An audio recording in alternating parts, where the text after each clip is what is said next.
Ok, abbiamo iniziato. Ciao Monica. Ciao. Carmela, che vedete in video, è alla sua seconda sessione.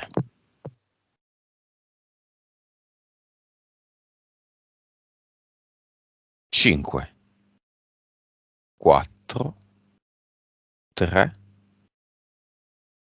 2, 1.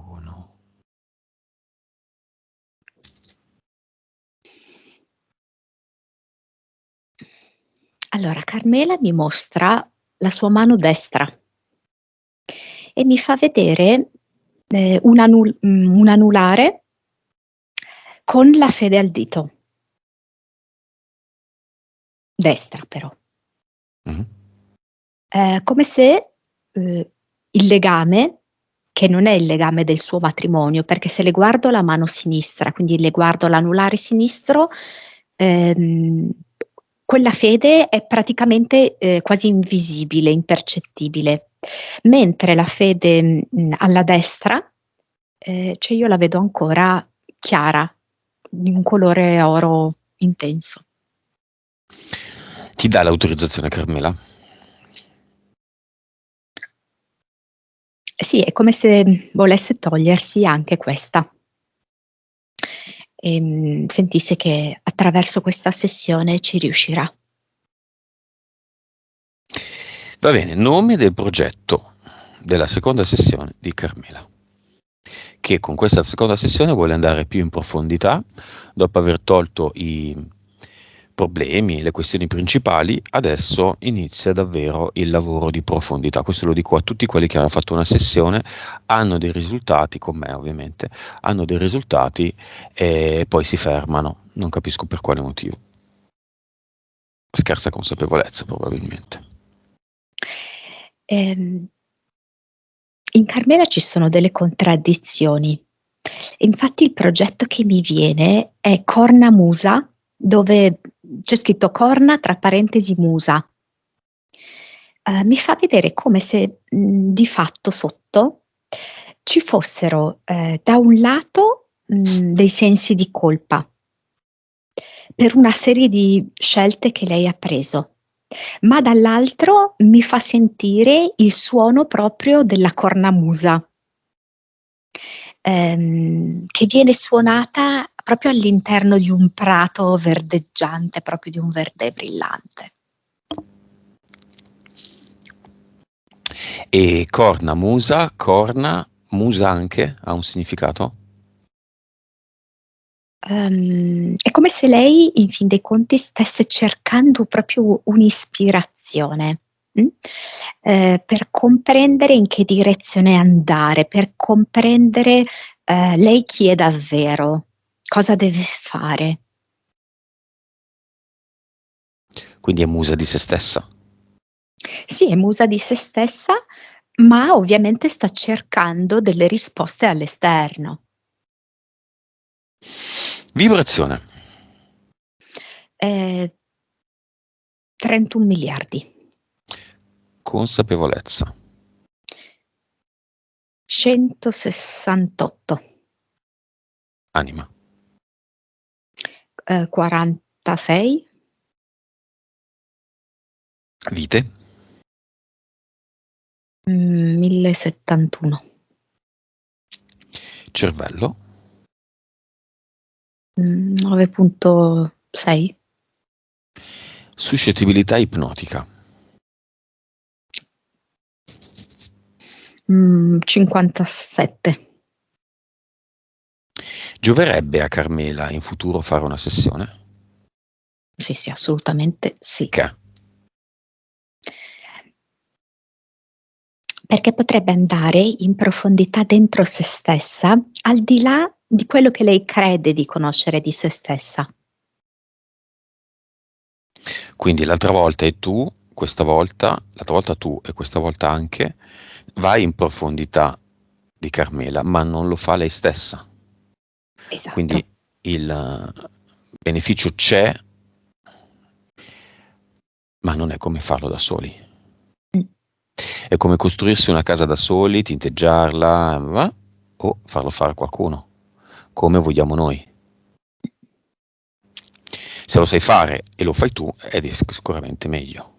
Esatto. Infatti chi ti fa una casa fa sempre errori, inesattezze, nel nostro caso ovviamente. Bene, ci sono delle nuove entità eteriche e mentali? Eteriche, vediamole. Mi viene una vedova nera, ma come aracnoide. È un roditore del secondo universo. Assomiglia a qualcosa? O è tutto strano? Sì, è un po' deforme, un po' anche con un aspetto demoniaco. E Ecco. ha i dentoni? Sì, dentoni grossi, sì. Mm. E poi un leopardo. Quindi un felinoide. Mm. E DL?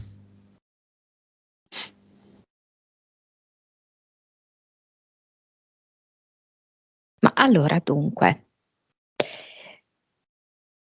c'è un EDL che è legato alla sua entità mentale e un altro EDL che è come se fosse un essere di luce che in realtà non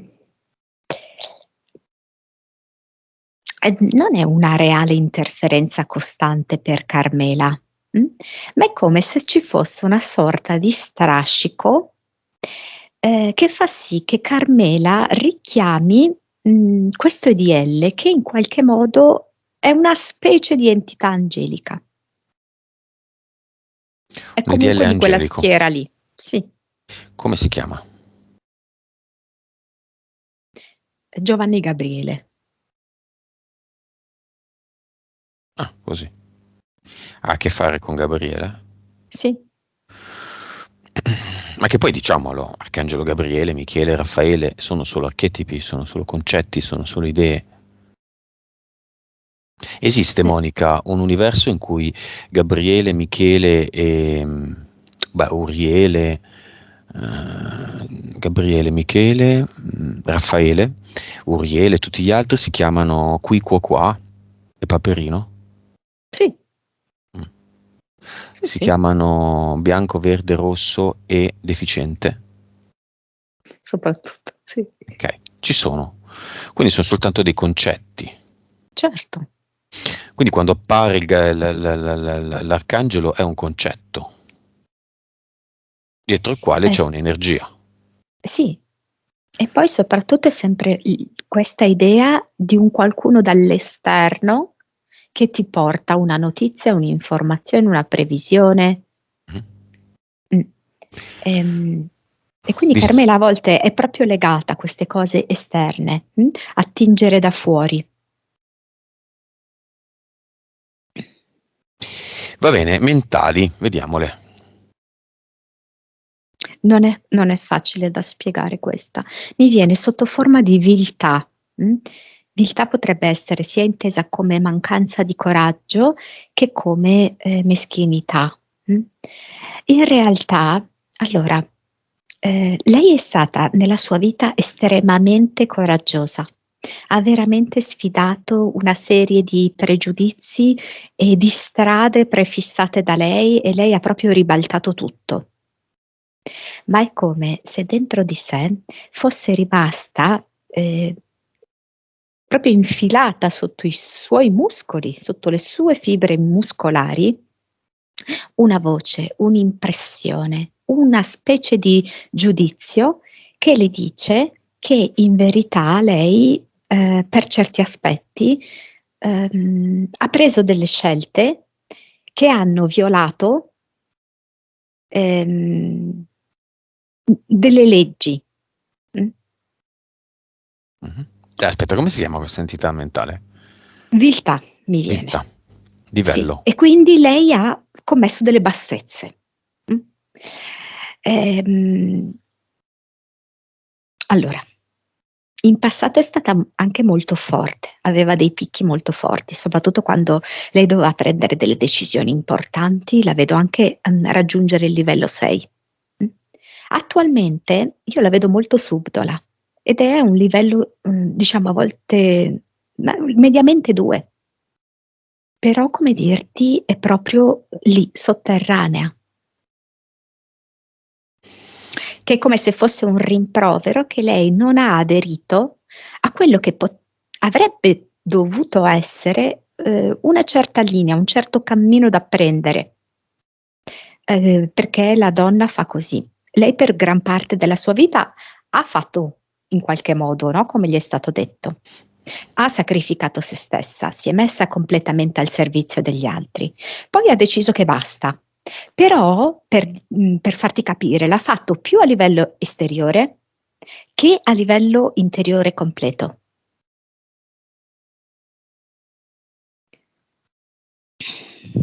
Ce ne sono altre? No, secondo me no.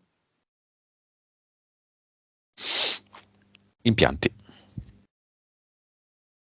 E tipo queste 2 antennine che la fanno sembrare un po' insetto, tra virgolette, quindi sono piazzate qua sulla fronte e servono proprio per dare maggiore intensità a questa entità mentale e tra l'altro a non fargliela per niente vedere e riconoscere, e a farle vedere solo l'aspetto esteriore della cosa. E quindi a farle vedere il suo aspetto di donna coraggiosa, forte, che ha preso una strada completamente diversa da quella che si sarebbe attesa. E poi l'altro, secondo me, è questa zona qua, addome e genitali. Perché?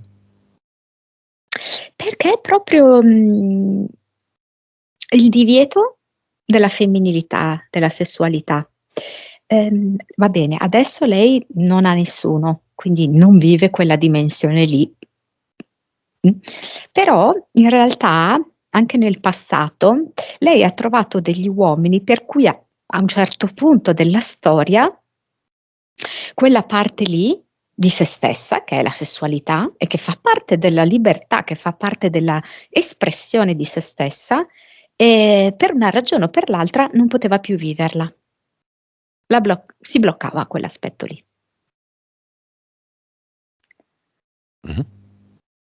E in realtà questo fa sì che una parte di creazione, perché l'energia sessuale è energia creativa in lei, sia assolutamente bloccata. E lei non la veda questa cosa. Per lei va bene così, per lei questa è la dimensione ideale in cui non ha rompiscatole, no? Di cui doversi occupare intorno a sé. Va bene, questa sicuramente è una delle cose collegate alla fibromialgia, ma qual è la causa esoterica? La causa esoterica, scusami, di? Della fibromialgia. Ah, ok. Allora, mi fa vedere questo roditore del secondo universo che in maniera molto subdola, di nascosto, proprio va a rosicchiare tutte le sue fasce muscolari, rendendola proprio più debole, dolorante, affaticata. È proprio questo roditore, sì, dimmi. No. Che ha attratto un po' la mia attenzione. Di solito le entità eteriche ormai non sono più degne di grande attenzione, ma questo roditore sì, quando è arrivato?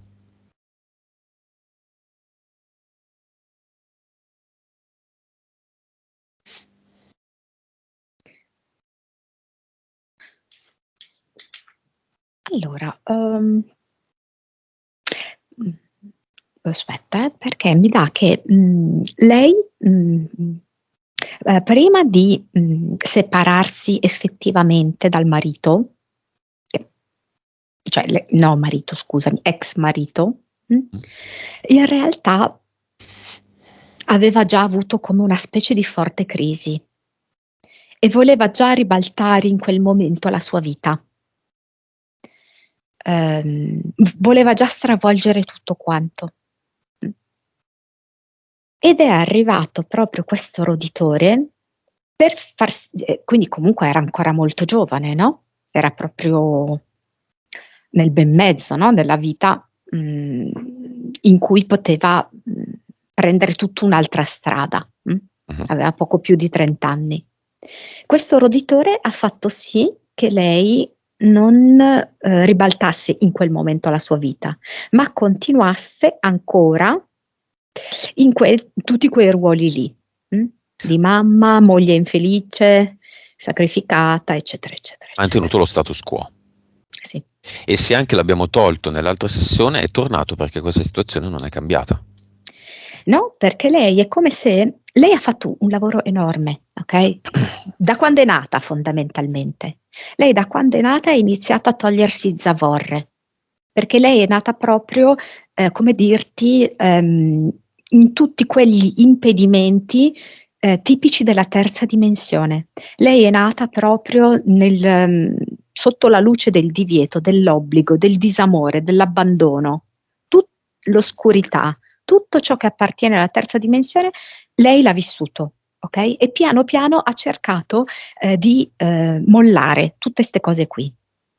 Da un punto di vista esteriore, di organizzazione della sua vita, è come se avesse fatto pulizia completa, però è come rimasto una sorta di sottile legame, come l'abbiamo detto anche altre volte, un sottile patto di fedeltà con quella dimensione lì. Ed è quella che fa tornare al roditore ed è quella che fa perdurare la sua fibromialgia. Ed è quella che lo fa rimanere ancora attaccata al pensiero di sogni fatti tanti anni fa. No? Li vediamo questi sogni premonitori di entità. Sogna di fatto l'incidente del figlio. Tanti anni fa, quando ancora non sapeva cosa fosse, sono a Medjugorje, e lei si ricorda, no, allora, lei ha visto in sogno a Medjugorje fondamentalmente la morte del figlio, che poi ha solo avuto un incidente, e la Madonna, e ha riconosciuto poi, penso in un filmato o andandoci, adesso non ricordo, che era effettivamente Medjugorje anni dopo. Lei è Arcangelo nata, Gabriele. Sì. è cresciuta in una zona in cui il culto religioso era molto forte, soverchiante, proprio per controllare la popolazione in una certa direzione. Ed è come se questi sogni, in un certo senso, come abbiamo detto, questo filo sottile di controllo, questo patto di fedeltà che è alla famiglia, che è alla cultura di origine, è come se non volesse mollare. E quindi glielo propone anche nei sogni. Una volta gli propone una terra, diciamo così, dominata dalla Madonna, un'altra volta gli propone l'angelo Gabriele. E quindi questa specie di legame con quelle che sono, tra virgolette, le sue origini. Ok, però inteso come origini non solo la terra d'origine, sta parlando appunto del centro-sud Italia, ma anche proprio come tipo di logica, come tipo di mentalità, come tipo di soverchiamento, come tipo di entità.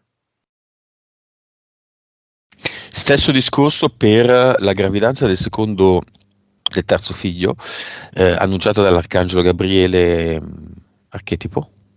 Certo, perché quello sembra un dono quasi, no? Vedi? Un'entità angelica ti fa questo regalo. Tu aspettavi tanto perché come, come donna lei voleva, no? Questa gravidanza e non arrivava mai. Quindi sembra quasi un dono da parte delle alte sfere che esaudiscono il tuo desiderio. Ma se tu hai questo desiderio esaudito, c'è un prezzo da pagare e quindi lì poi ritorni in un certo senso al primo sogno.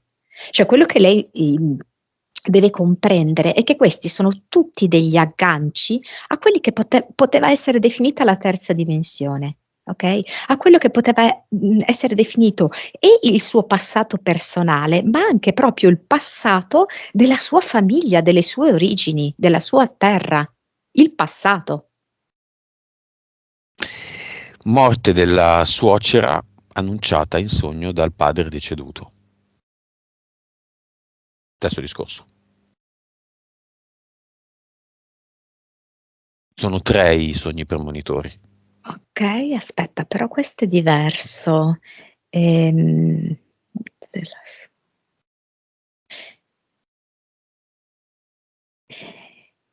Mm, allora, qui è come non lo so in che modo, c'era una specie di imbroglio familiare, imbroglio nel senso di nodo, difficile da sciogliere, come dirti familiare, Mm, ok? In cui praticamente lei faceva fatica a districare, diciamo così, le famiglie.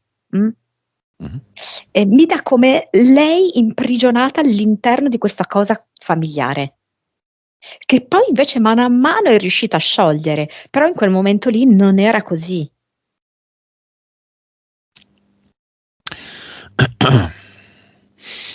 Va bene, chiamiamo un po' di gente nel cinema, i tre figli e i rispettivi coniugi. Sì, Come li vedi? certo. Femmina, maschio, maschio. Ehm, mm, ma il più giovane mi sembra un po' solo, non so spiegarti. Mi trasmette questa idea un po' di solitudine. La femmina, io la vedo abbastanza tranquilla, anche l'intermedio. Mm. Ecco, forse ecco, quello un pochino più turbato in questo momento è il ragazzo. Carmela ha avuto delle vite precedenti con lui e o con gli altri? Mi Almeno dà che... come elemento tipo il ferro rovente. Penso che lavorassero insieme, no? Il ferro come fabbri. Mm, tipo, lei, tipo il padrone, stava insegnando il lavoro a questo garzone. E con l'altro figlio, il secondo e la prima? Allora, per esempio, con la prima vedo che non so che fare con le farfalle. Ehm, Forse sono due ragazzine che giocano in mezzo alle farfalle. Mi fa solo vedere questo flash qui. Mm? Mm. Mhm. Lei ha chiesto vite precedenti con i figli.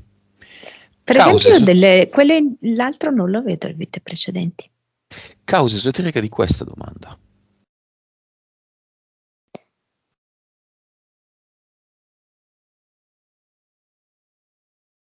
Mm. Allora, perché è come se una parte di lei vorrebbe considerare che la sua vita è completamente a posto, risolta e chiara. Dall'altra parte è come se si rendesse conto che invece ci sono delle zone d'ombra.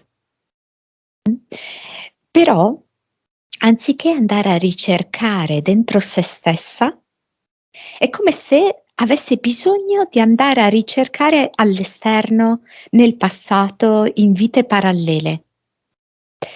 È come se non si rendesse conto che alla fine ciò che rimane è che lei compia completamente questo passo, questo passaggio da quella vecchia dimensione a quella nuova. È come se si potesse ricomporre il tutto nel momento in cui lei decide di fare in maniera definitiva e chiara questo passaggio. Sai In cosa? particolar modo il passaggio dal disamore all'amore. È come se ci fosse un fiume, lei in una sponda, c'è una passerella, un ponticello di legno che va dall'altra parte, ma lei è lì davanti, che non lo attraversa. Non lo attraversa, esatto. Bene, cosa c'è di qua dove si trova Carmela e cosa c'è di là? Intanto però la cosa che dobbiamo riconoscere è che lei ha fatto tutto il tratto di strada che l'ha portata fino a davanti alla passerella. Mm? Mm? Adesso lei è ferma davanti alla passerella, ma ha fatto tutto quel pezzo lì. Lei prima era molto distante da lì. Mhm. Nel corso della sua vita ha fatto tutto questo e questo bisogna riconoscerglielo.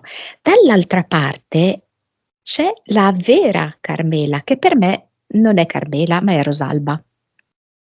Mm. Dall'altra parte c'è Rosalba. C'è Rosalba, quindi c'è questa rosa che profuma di consapevolezza, di femminilità, anche di sensualità, di autentica libertà. Si vedono Carmela e Rosalba? E Rosalba vede molto bene Carmela. Carmela non riesce a riconoscere che Rosalba è lei. Come vede Rosalba Carmela? Con Con che... tenerezza. Eh, Mm. Con ride? tenerezza, perché sì, in maniera ovviamente Non... simpatica, complice, certo. non per deriderla, ovviamente. Mhm. Mm. Guarda lì come ero messa. Sì, quanta strada ho fatto e manca solo questo piccolo pezzo, ma è Però forse Monica, quello più difficile. la passerella è il ponte. E se mentre lo attraversa cade? Cos'è il fiume? A parte che sarebbe una nuova opportunità, questo fiume, nel caso in cui lei dovesse caderci dentro. Cos'è il fiume? Sono solo le sue paure il fiume, nient'altro. Ed è quel fiume che lei ha paura, la potrebbe ritrascinare magari nel passato, ma in realtà poi non è neanche così. Il passato è a monte o a valle del fiume? Quindi è essere salmoni che tornano alla fonte del fiume, tornare al passato. Penso di non aver capito. Stiamo esagerando con le metafore. Lasciamo perdere. Bene, bene, bene. Quanti passi ha la passerella? Quante assi sono? 11. 1.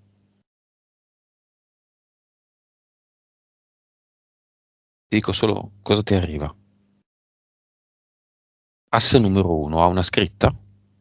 Mhm. I figli sono anime a sé. 2.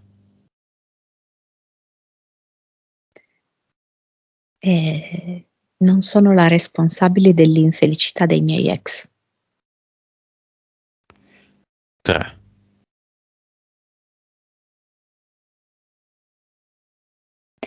Ehm, Ho scelto una madre che non mi ha voluto, ma la vita mi ha voluto. 4.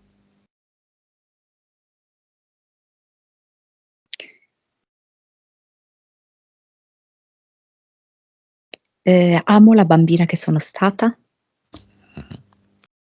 Tu dimmi anche se c'è una di queste assi che è più traballante. 5. C'è stata finora.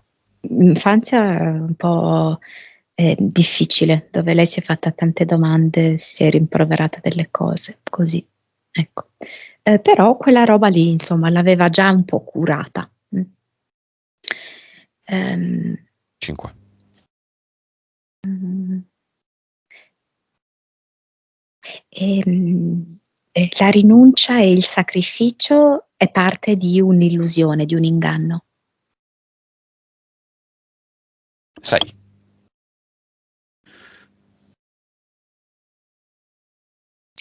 Ehm, Ciò che è fuori non può sapere più di me. 7.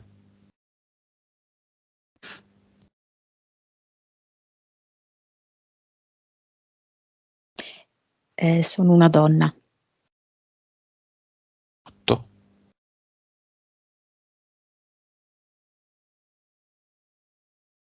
Un compagno non è un figlio, non è un dovere. 9. Quando amo un uomo, amo me stessa. 10.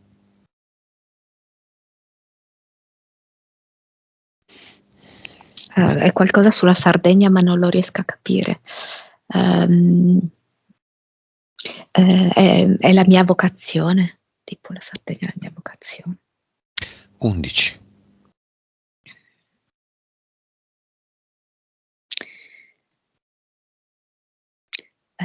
L'incontro con le profondità di me stessa è l'incontro più importante della mia vita.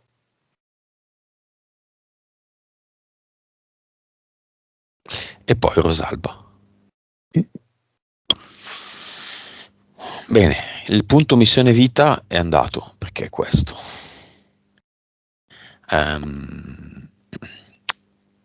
Riprenditi un attimo, Monica. Mm. Lungo respiro e vai semplicemente alla causa esoterica dell'11 novembre 2025, data sognata.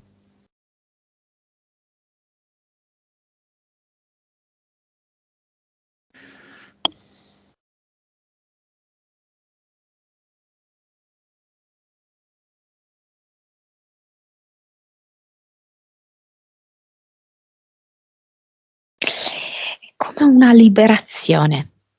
È come se lei si fosse prefissata e avesse visto una totale liberazione di sé e l'ha posta in una data. Allora, dove è come se fossero, ovviamente, questa è nata dalla sua anima, ok? La sua anima, in un qualche modo, è collegata al numero 11. Infatti l'abbiamo visto in questi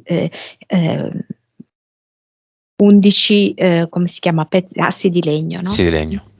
Ok. Mi fa vedere lei che è proprio collegata, è sempre stata collegata in qualche modo al numero 11, anche per esempio per quella che poteva essere la numerologia angelica. Ok? Dove 11 lei percepisce proprio essere anche il rapporto 1 a 1, lei davanti a se stessa, che poi lei rispetto all'1. Ed è come se lei l'avesse posizionata in un anno che lei percepisce chiaramente come un anno di vera chiarezza e di liberazione. Quindi ha creato, diciamo così, ha ribadito 11, 11 e poi 2025 come anno di liberazione che è suo personale e lo vede anche ad un livello più ampio, diciamo così, no? Planetario. Però la sua liberazione può essere già adesso, in verità. Il planetario.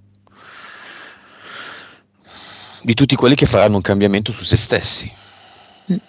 Esatto. Che si infilano in uno degli infiniti universi in cui ci sarà un cambiamento e in altri no. Sì. Lei ha già iniziato ovviamente, no? Con tutte le battaglie che lei ha fatto nella vita, con tutti gli scombussolamenti che lei ha fatto, lei ha già iniziato, no? A crearsi comunque un'altra linea temporale rispetto a tante altre persone. Però è come se lei si dovesse liberare completamente dall'aspetto di disamore e concedersi davvero l'amore. Perché comunque lei crede di aver vissuto l'amore, ma l'ha vissuto parzialmente. Ora potrebbe viverlo completamente. A questo proposito, Monica, lei crede di vivere due dimensioni e due linee temporali diverse, una di giorno e una di notte. Ed è così in un certo senso proprio perché è come se di notte ci fosse Rosalba. Di giorno c'è Carmela. Quindi di notte c'è quella parte in cui c'è stato l'attraversamento del fiume. E di giorno è ancora lì che sì, il fiume lo vede, sì, la passerella la vede, ma è ancora dall'altra parte. Mhm. E quindi di fatto c'è questa sorta di sensazione di sdoppiamento, no? Di vivere su due linee, che poi in realtà sono molto contigue, molto vicine l'una all'altra. Portale aureo.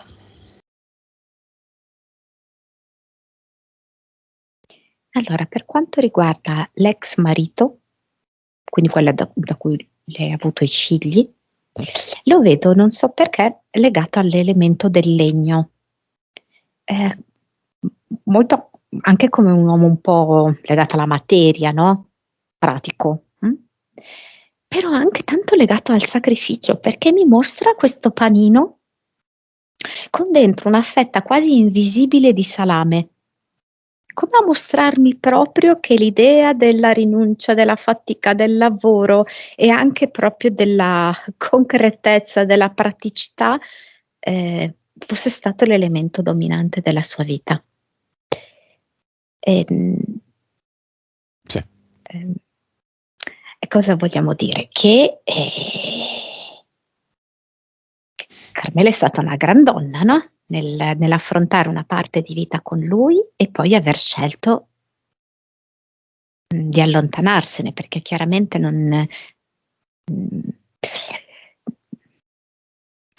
poteva proseguire un cammino comune.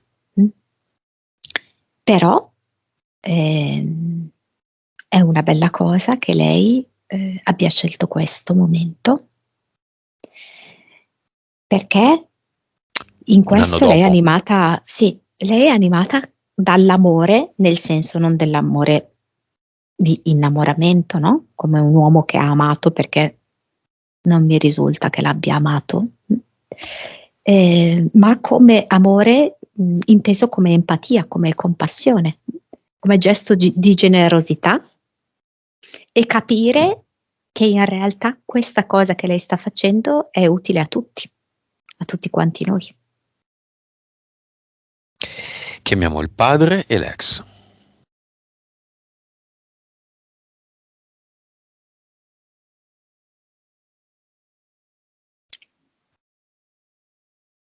Ok, sì.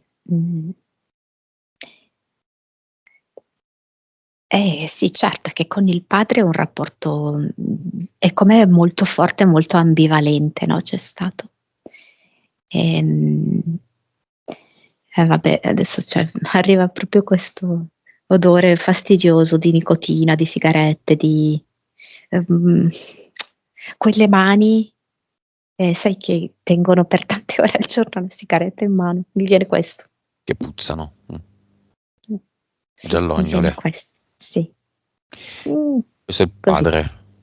Il papà, sì.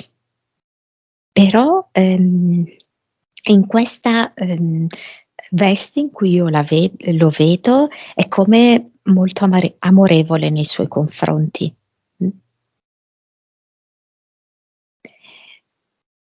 In questo momento di grande dolcezza, come dirti, di tenerezza.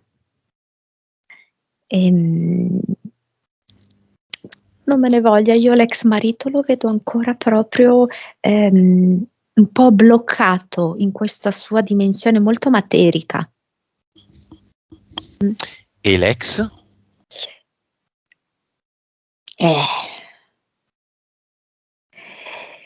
Allora, c'è stato un grande amore, però è come se questo uomo sia stato molto schiavo, anche lui, di un certo sistema, ok? Di un certo sistema culturale, familiare. Per cui lui si è privato della sua libertà. Avrebbe da un lato voluto vivere in maniera più totale, più profonda l'amore con Carmela. Dall'altro si è proprio lasciato soverchiare dagli obblighi, dalle proibizioni e quindi ha continuato a stare nel disamore. Tanto è vero che poi è come se si sia fatto un autogol nella sua malattia. Cioè? Perché non ha trovato la forza di liberarsi in vita, di andare verso l'amore, ok? Di dire chiudo quello che c'è, lascio la mia moglie, e vado verso l'amore vero. Non ce l'ha fatta perché il giudizio sociale, culturale era molto forte per lui. L'obbligo, il senso dell'obbligo e del dovere era molto forte. E quindi, cioè, la via d'uscita per lui è stata ammalarsi, darsi la morte.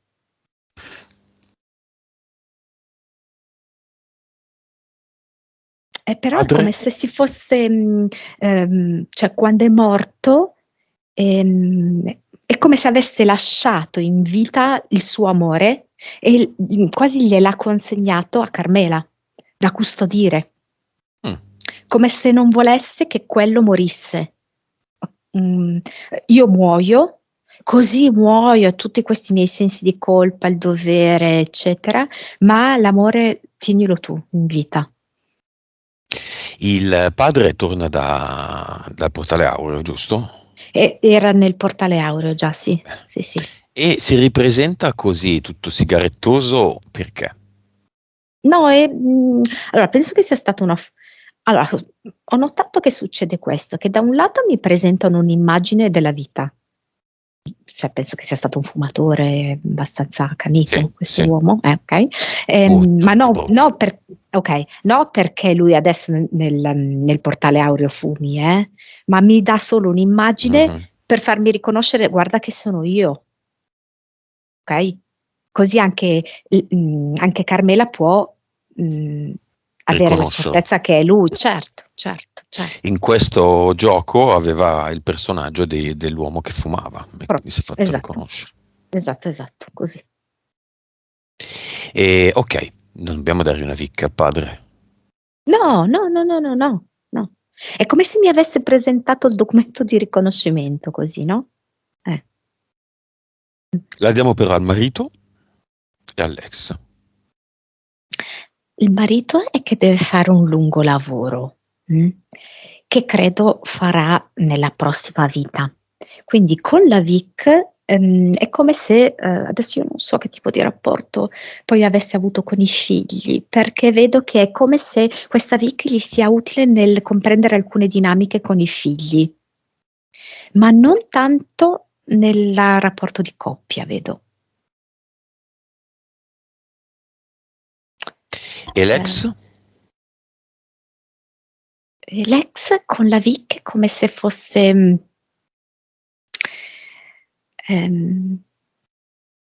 allora,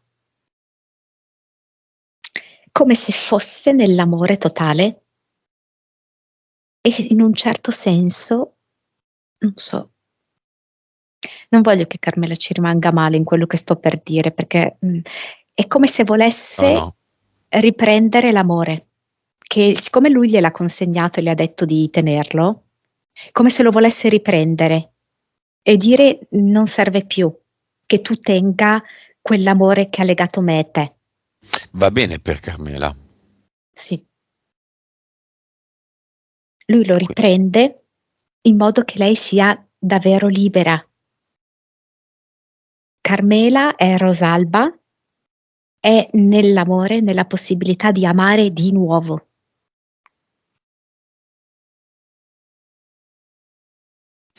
Messaggio del padre a Carmela.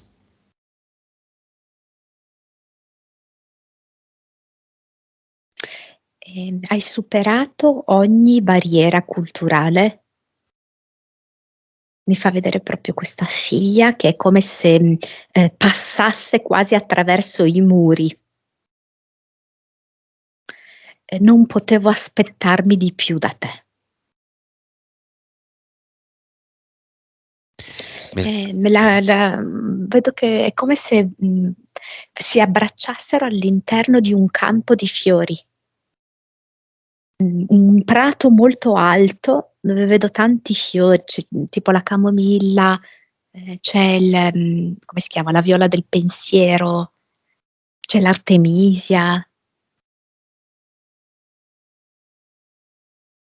Chi E fa il Carmela padre? sembra una bambina, cioè nel senso che ha l'aspetto di adesso che abbiamo visto, però ha quella gioia di bambina. E il Di padre è come se la... scoperta. Sì, sì. Come se l'ha? È come se la facesse girare, le facesse fare, sai, un giro, una piroetta su se stessa, sta un po' giocando con lei. Sono tutte e due commossi, emozionati, divertiti anche. Lo salutiamo. Sì, le fa come una specie di inchino, quasi di ringraziamento, come se avessero fatto un ballo insieme. Ed è come se le dicesse di valorizzare tutta questa sua inclinazione verso le lingue, che lei ha una gran predisposizione nell'apprendimento delle lingue. E via uno. Messaggio del marito e messaggio al marito.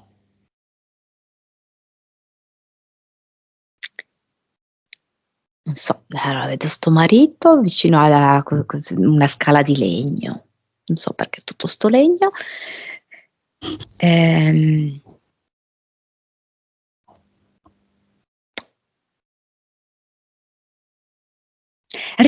Come se dicesse, tu riesci a passare questa carezza ai nostri figli da parte mia? Vuole questo, che lei faccia una carezza ai figli, e che questa carezza sia carica dell'energia di lui. E lei cosa lascia come messaggio al marito? Ex marito.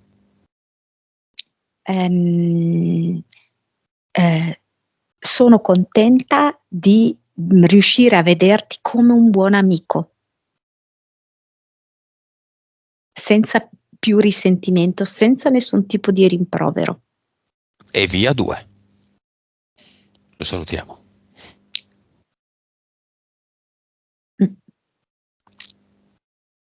Messaggio a e per l'ex.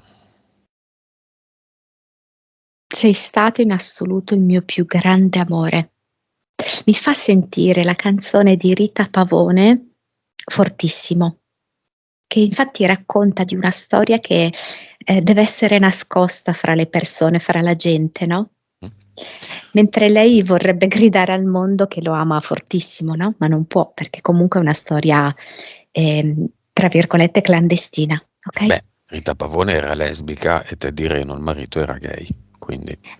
probabilmente era dovuto per questo. Ma Nilla comunque Bizzi il era valore... lesbica, Va bene, sì, lo so. nessuno mi può giudicare lì come si chiama, Caterina Caselli Caselli. è lesbica e quella canzone va letta in quel senso, nessuno mi può giudicare, nemmeno tu. Una cosa va bene, quell'altra mi piace, quell'altra no. Una cosa mi piace, quell'altra no.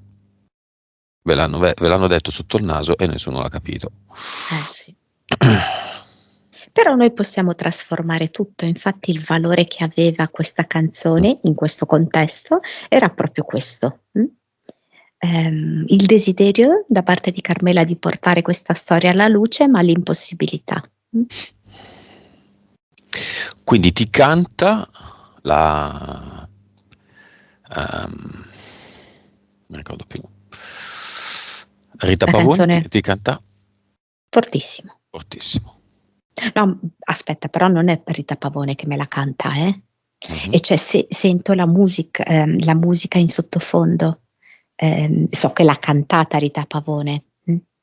Cantacene un pezzo, Monica. No, oddio. Mi Bene. dispiace dirti solo ciao in mezzo alla gente, io vorrei gridare fortissimo che ti amo fortissimo. Dopo me la vado ad ascoltare, vediamo se la capisco con il segreto della pavone. Probabilmente sì. E l'ex cosa dice a Carmela invece?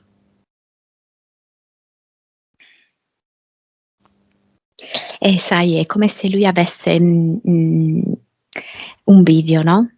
Cioè, nel senso, aspetta, come farti capire, due raggi di direzioni differenti, no? Quindi capisce che lui ha percorso una di queste direzioni, che in fin dei conti è stata quella un po' del conformismo, che con la consapevolezza di adesso andrebbe nell'altra direzione, che è quella dell'anticonformismo, che in fin dei conti è quella che Carmela ha cercato, no? Per tutta la vita di intraprendere, che poi è anche ben oltre l'anticonformismo, però per uscire dalle regole. E lui avrebbe adesso, con questa consapevolezza, percorso l'altra strada.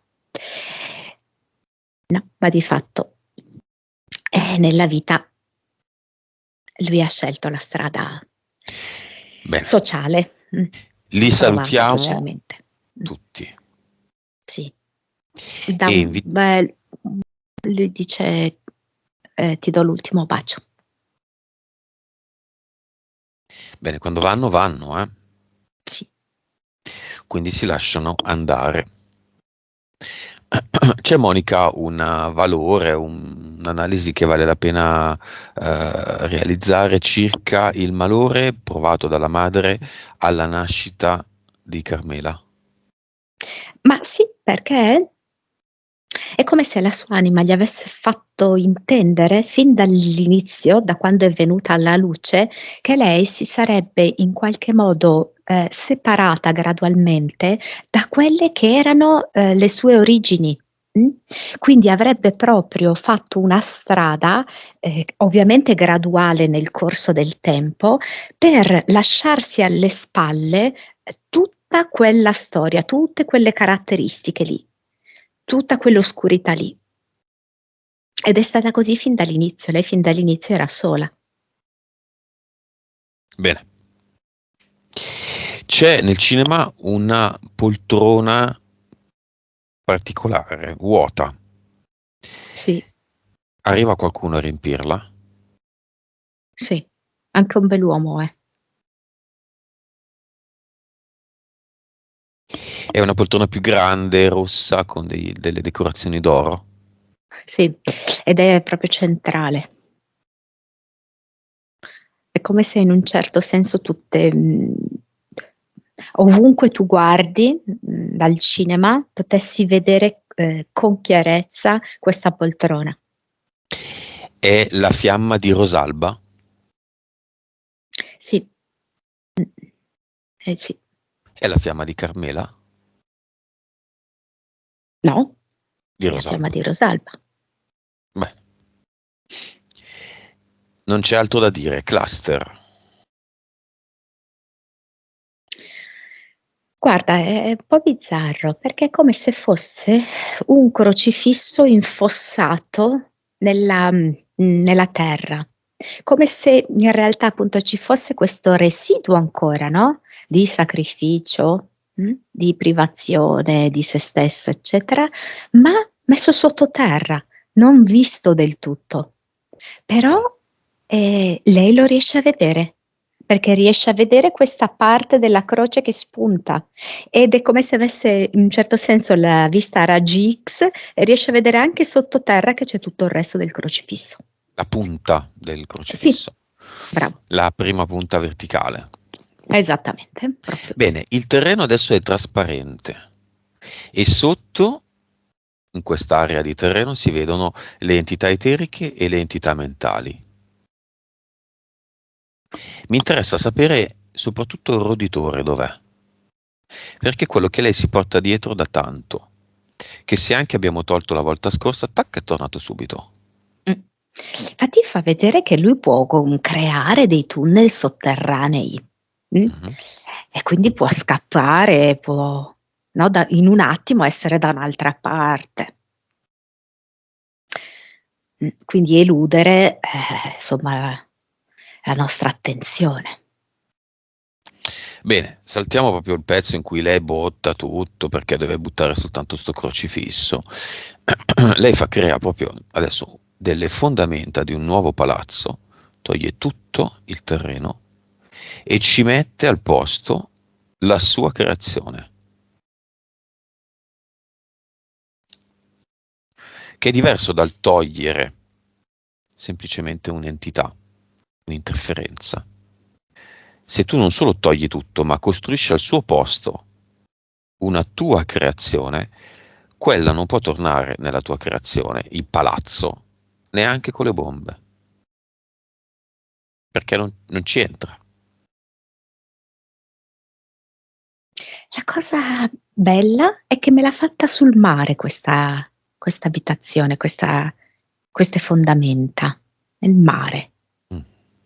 Beh, quasi la regione in cui abitano, abbiamo detto che è la Sardegna.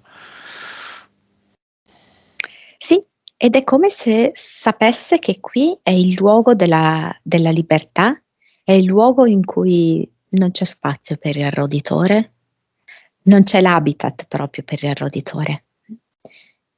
Mi fa sentire proprio lei che è libera, ed è pervasa dall'amore e quindi con queste condizioni non è terreno fertile per roditore.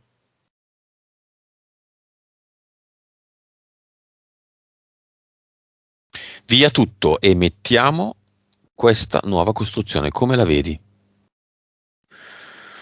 È come se fosse, non so, come si chiamavano, le palafitte costruite Mm? sul mare. Tra l'altro però Ok. bellissima,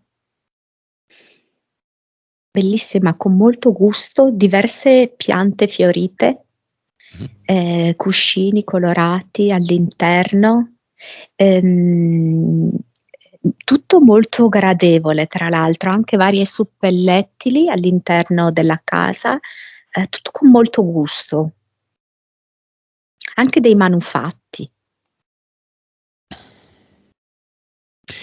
E Avatar, come lo vedi? Come se avesse lasciato una stampella di legno. No, come questa stampella in qualche modo legata a questo suo problema della fibromialgia, non perché lei deve andare in giro con la stampella, Mm? però appunto come dire un qualcosa che la sostiene e oltretutto questo sostegno dell'esterno, no? Mhm. Che lei ora può assolutamente lasciare andare. Cosa mette al suo posto, togliendo tutto? È questo ad eternum che è vortice d'acqua e allo stesso tempo perline e conchiglie piccole.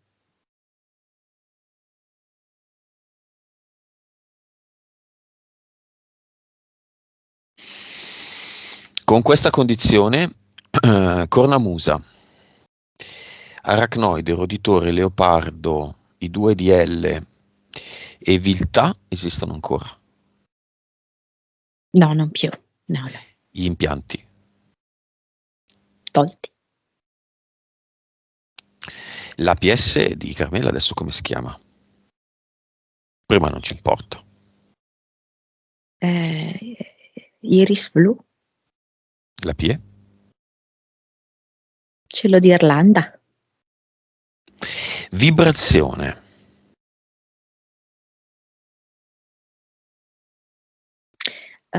circa 600 miliardi. Consapevolezza. A me viene 210. PS. Adesso è un po' alta, 67. Vite.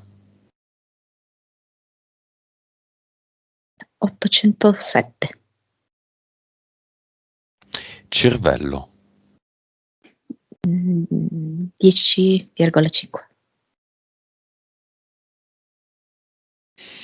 Suscettibilità ipnotica. 84. Carmela e Rosalba. Messaggio di Carmela a Carmela.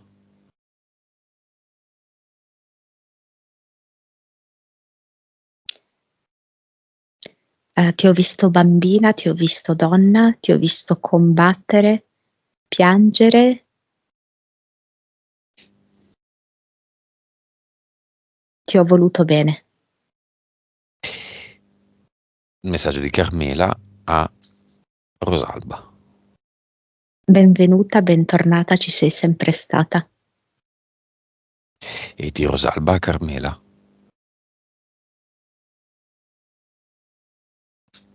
Non ti ho mai lasciato.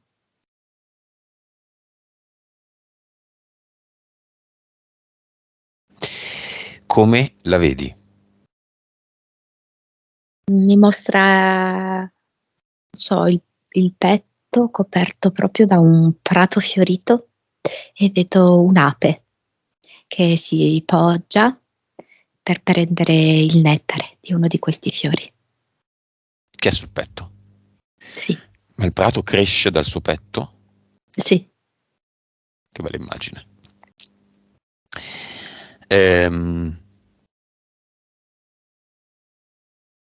Immagine finale del cinema?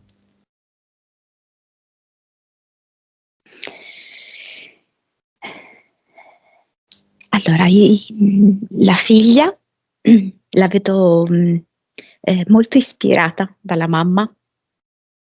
I due figli è come se la volessero portare in trionfo, sai come si fa con un campione.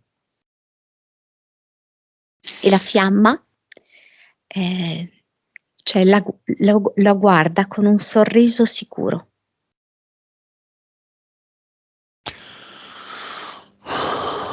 Ok, e volevo fare un'ultima domanda.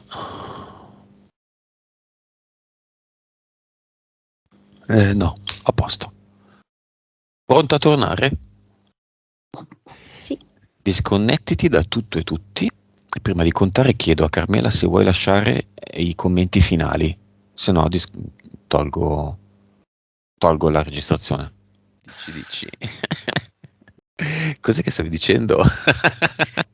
Dicevo che Dicevi che Monica è una tigre dai denti a sciabola.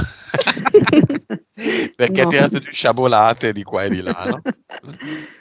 Monica mi ha veramente cioè non sorpresa, perché io vedo sempre i vostri video, li ho visti praticamente tutti e quindi a volte mi chiedo ma come fa? E me lo chiedo adesso ancora di più perché tu hai detto delle cose che cioè io già all'inizio, quando abbiamo iniziato, già avevi inquadrato la situazione, come mi sentivo, tutto quanto. Poi durante la sessione, ma veramente mi hai proprio scannerizzata. Ecco, non mi viene un'altra parola. E poi io mi sono sentita anche, ho detto prima, quella situazione che vivo da qualche mese, di giorno di notte, cioè sul due. Quello che si parlava, quello che spiegavi, che vedevi tu, come mi vedevi, io mi sentivo molto nella situazione che vivo la notte, nella vita parallela. In quella fase, proprio in quel contesto lì.